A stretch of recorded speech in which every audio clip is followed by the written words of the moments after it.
The man who led military recovery operations 20 years ago when the city was underwater after Hurricane Katrina says people who need help may want to rely on each other and not the federal government. Those eye-opening comments come from a retired general whose presence loomed large in the days after the deadly 2005 storm.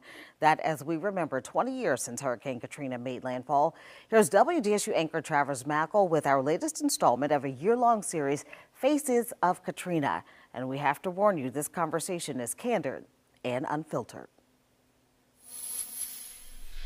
Hot off a helicopter and riding into New Orleans, those damn weapons down! Barking out orders. One passionate general sent to New Orleans to lead the military recovery and response efforts as 80% of the city was underwater and thousands of people remained stranded. I'm Lieutenant General, retired United States Army Russell L. Honore. Honore spent his military career traveling the world covering crisis-type events. But in August of 2005, when the White House told him to take charge of a chaotic situation after the levees broke, he knew he had no time to waste, leaving a mark on then-Mayor Ray Nagin. Nagin made a comment. He said this John Wayne dude came rolling into town. You talk about things that stick.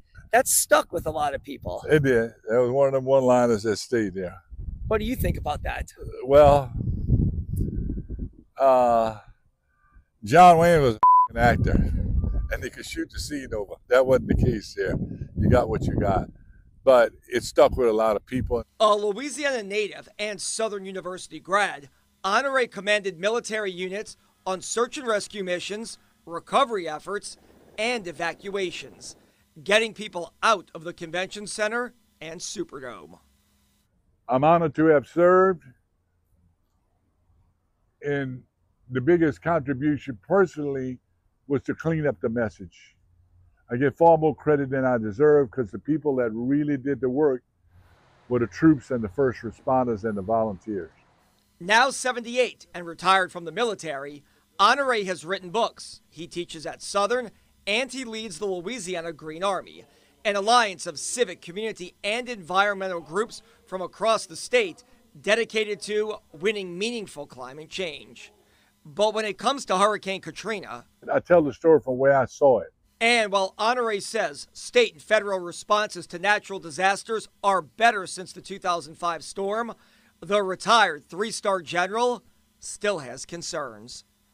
In a real disaster, the government will never be there on time. It's neighbors helping neighbors that's going to save the lives. The government can then provide food, water, medicine, evacuate people. But in a real disaster, it's the local people that save lives. Yeah, we had a detachment from the National Guard. They were at Jackson Barracks, but their vehicles flooded. Coming from you, that means something, saying the government will never be there on time, even 20 years later. If the government's there on time, it wasn't a disaster, it was an inconvenience. We've never been there on time. Do you think we're learning? Do you think we're getting better? Do you think the government's getting better? For people that's waiting to save their homes or people that's waiting to be evacuated, you're never there on time in a real disaster. Just having just said all that, people watching this want to believe that the government can help them. You believe, even 20 years after Katrina, it's more people helping people and neighbors helping neighbors than the government helping them, even though we've improved greatly since the storm. In the life-saving phase, which is the search and rescue and the response phase, it's people helping people, and these governors got to get off their okay? Because now they can say FEMA can handle it. I think Mussolini once said, any cook could be a governor. Because right now, whether it's Florida, Georgia, or North Carolina, the storm hit the night next morning. So where's FEMA? Well, FEMA is not a 911 organization. They'll send generators, they'll send ambulances, and they've gotten a lot better at getting those assets close when they see where the storm's going. It doesn't work that way, bro. Is there still too much red tape 20 years after Hurricane Katrina? There's a lot of people don't know what they're doing.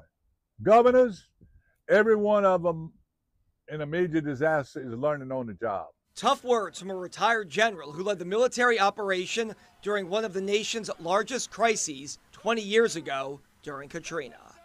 Honore, who smoked a cigar almost the entire time we talked, says he's always willing to still help out and give advice.